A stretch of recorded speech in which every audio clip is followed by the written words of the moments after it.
လူတကာအဖက်မလုပ်တဲ့ဘွားကနေအကယ်ဒမီစုဆိုတာကြီးကိုရင်ခုန်ခွင့်ရလို့အတိုင်းမသိပျော်ရွှင်နေတဲ့နေမျိုးအောင်မင်္ဂလာပါပရိသတ်တို့ရဲ့ Talk Media Channel ကနေကြိုဆိုပါရနော်ဗီဒီယိုခက်မှာနာမည်ကြီးမင်းသားတစ်လက်ဖြစ်ခဲ့တဲ့နေမျိုးအောင်ကတော့အကယ်ဒမီနဲ့ပတ်သက်ပြီးတော့အခုမှရင်ခုန်ခွင့်ရလို့အတိုင်းမသိပျော်ရွှင်နေပြီဖြစ်ပါတယ်အနုပညာလောကမှာနှစ်30ကျော်ကြာအောင်ကျင်လည်ခဲ့ပြီးမြဲဘသူကမှအဖက်မလုပ်ခဲ့လို့အကယ်ဒမီနဲ့ပတ်သက်တဲ့ရင်ခုန်ခွင့်ကိုအခုမှခန်းစားခဲ့ရတယ်လို့လည်းဆိုပါတယ်နေမျိုးအောင်ကအနုပညာလောကတွေကိုစောင့်ဝင်ကလေးက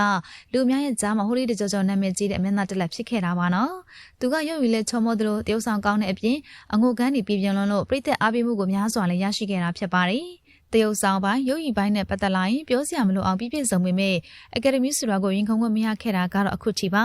နေမျိုးအောင်ကတော့စူးစမ်းမှုနဲ့ထိုက်တန်တဲ့အကယ်ဒမီစုကြီးကိုပိုင်ဆိုင်ခြင်းပေမဲ့လက်ကမ်းပေးမဲ့လူမရှိတာမို့အကယ်ဒမီဆိုတာကြီးကိုမျှော်မှန်းခွင့်မရခဲ့တော့တာပါ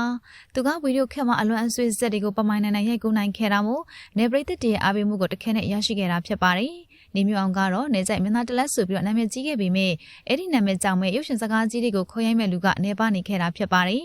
နေကြိုက်မင်းသားတယောက်မို့ရုပ်ရှင်စကားကြီးတွေမှာဘသူကမှနေရာမပေးချင်ကြတဲ့အထိပါပဲရှင်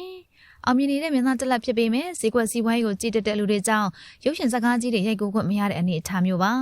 နေမျိုးအောင်ကတော့အသက်အရွယ်ရနေတဲ့အထီကိုအကယ်ဒမီဆိုတာကြီးကိုလိုချင်နေတယ်လို့မျှော်မှန်းနေပေမဲ့ဘသူကမှနေရာမပေးလို့ဝမ်းနဲ့နေရတယ်ဆိုပြီးတော့မကြခင်ကမှရင်ဖွင့်ခဲ့ပူပါတယ်တကယ်ချင်းဖြစ်တဲ့နေတို့တောင်အကယ်ဒမီများရှင်မင်းသားတလက်ဖြစ်နေတဲ့ချိန်မှာသူကရုပ်ရှင်စကားကြီးတောင်ရိုက်ကူးခွင့်မရဘူးဆိုပြီးတော့အားငယ်နေခဲ့ရတာဖြစ်ပါတယ်တချိန်ကလည်းခေါင်းဆောင်မင်းသားနေရာက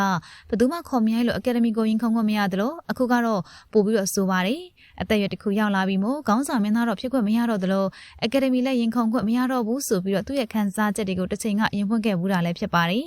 သူရဲ့ခန်းစားချက်ပါတဲ့ရင်ဖွင့်တဲ့နေကြောင့်ပဲဖေးမမဲ့သူပေါ်လာပြီးတော့အခုဆိုရင်တော့အကယ်ဒမီဆိုတဲ့ရင်ခုန်တန်းကိုစတင်ခန်းစားနေရပြီဖြစ်ပါတယ်